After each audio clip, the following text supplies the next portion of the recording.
Assalamualaikum warahmatullahi wabarakatuh. Perkenalkan, nama saya Citraningsih Purnamasari dengan NIM 31118061 dari Farmasi 4B. Di sini, saya akan menjelaskan tentang analisis bahan pengawet. Bahan tambahan makanan. Bahan tambahan makanan merupakan bahan yang biasanya tidak digunakan sebagai makanan pokok, tidak mempunyai nilai gizi dan sengaja ditambahkan dengan makanan pada proses pembuatan, pengemasan, penyimpanan, atau pengangkutan makanan sehingga diharapkan mempengaruhi sifat khas pada makanan tersebut. Untuk memperbaiki atau meningkatkan fungsional pangan digunakan bahan kimia yang disebut dengan BTM atau bahan tambahan makanan.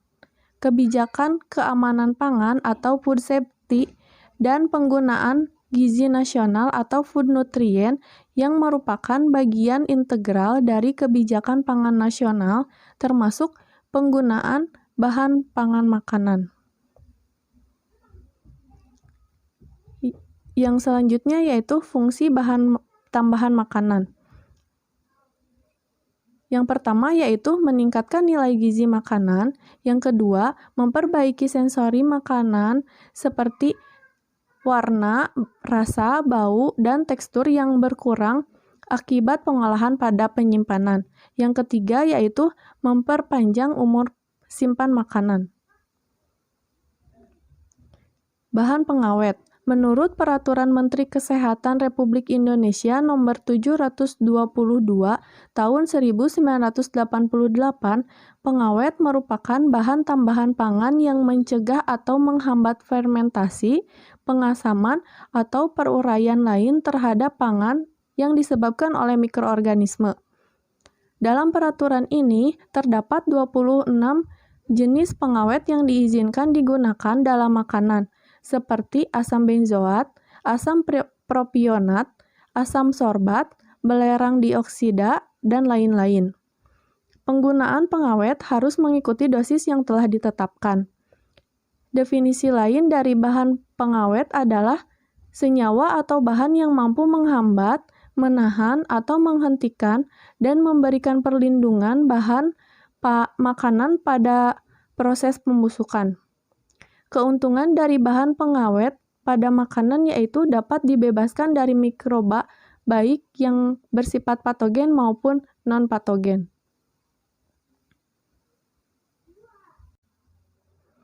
Mekanisme kerja pengawet. Gangguan sistem genetik. Bahan kimia masuk ke dalam sel akan menyerang ribosom dan menghambat sintesa protein. Gen akan dipengaruhi oleh bahan kimia dan sintesa enzim yang mengontrol gen akan terhambat. Kemudian, penghambat sintesa dinding sel atau membran. Reaksi yang terjadi dapat mengubah permeabilitas sel, sehingga yang dapat mengganggu jalannya nutrien masuk ke dalam sel dan mengganggu keluarnya zat penyusun sel.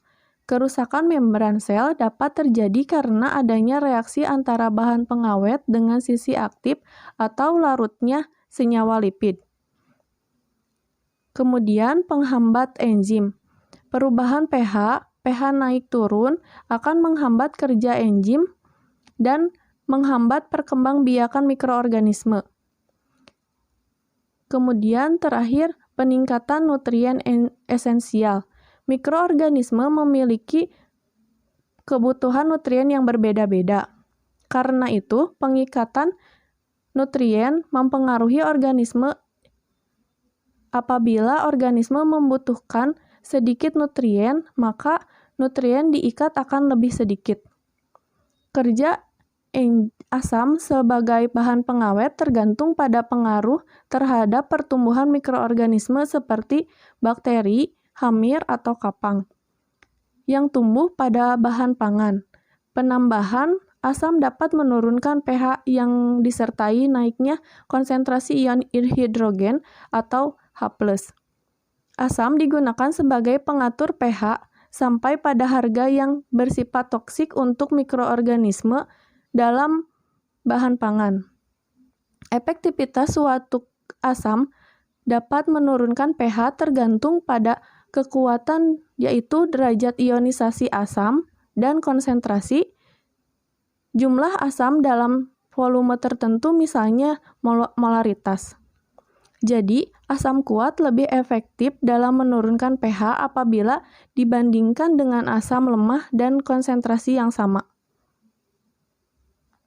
Tujuan penggunaan bahan pengawet. 1.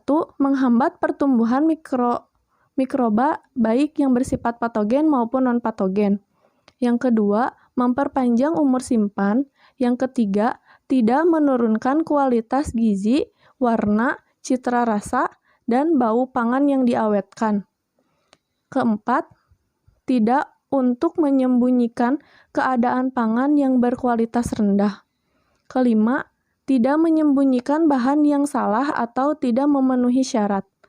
Keenam, tidak menyembunyikan kerusakan bahan pangan.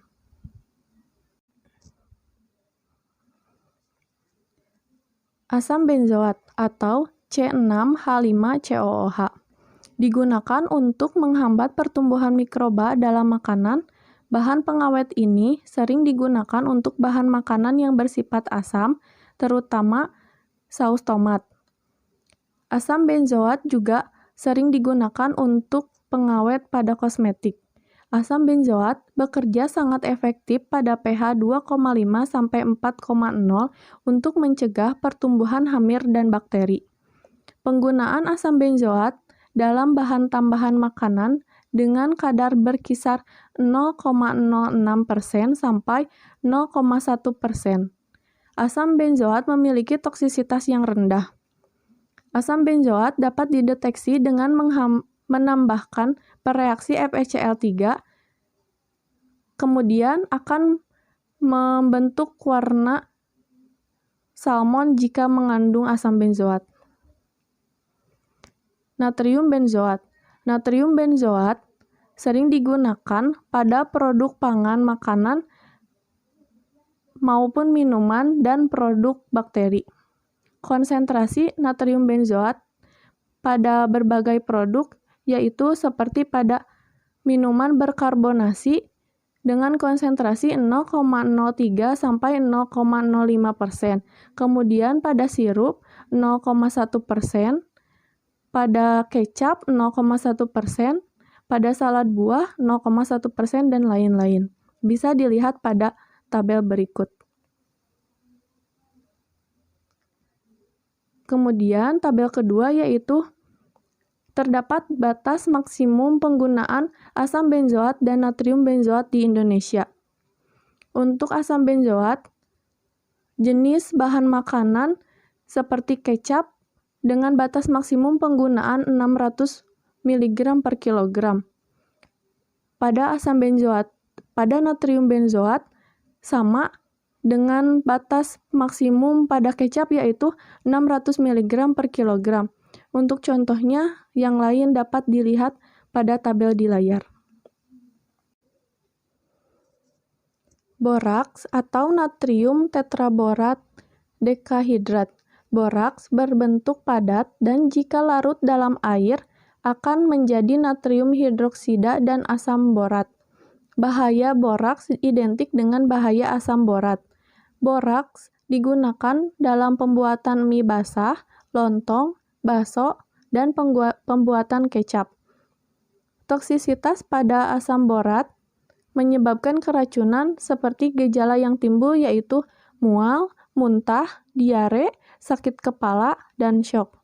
Kematian pada orang dewasa terjadi pada dosis 15-25 gram dan pada anak-anak yaitu 5-6 gram. Ciri-ciri makanan mengandung boraks yaitu lebih kenyal, bila digigit terbentuk kesemula, warna tampak lebih putih, bau terasa tidak alami, bila dilempar ke lantai, memantul seperti bola bekel, tahan lama, dan awet beberapa hari. Boraks dapat dideteksi dengan uji nyala api, yaitu dengan cara dipijarkan pada suhu 800 derajat Celcius, kemudian akan terurai menjadi logam boron. kemudian dilarutkan dengan H2SO4 atau asam sulfat dan alkohol, sehingga akan menjadi nyala api berwarna hijau bila mengandung boraks. Formalin. Formaldehid dikenal sebagai formalin yang merupakan zat tambahan makanan yang dilarang. Formalin banyak digunakan sebagai pengawet makanan karena harganya murah dan mampu bertahan lama. Formalin merupakan senyawa mikroba serbaguna yang dapat dibunuh pada jamur, bakteri, maupun virus. Dampak negatif dari formalin yaitu pada mata menjadi merah dan berair, dan kebutaan. Pada hidung akan menyebabkan mimisan, kemudian pada ginjal akan merusak ginjal, pada hati akan merusak hati, dan pada organ reproduksi, yaitu untuk laki-laki mengakibatkan kerusakan testis, dan untuk perempuan mengakibatkan kerusakan ovarium dan gangguan menstruasi. Untuk mendeteksi adanya formalin pada makanan dengan cara penambahan reaksi asam kromatropat sehingga akan timbul warna biru.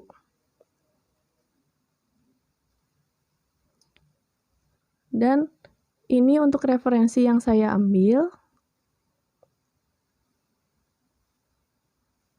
Sekian presentasi dari saya. Mohon maaf apabila terdapat kekurangan dan kesalahan. Terima kasih atas perhatiannya. Wassalamualaikum warahmatullahi wabarakatuh.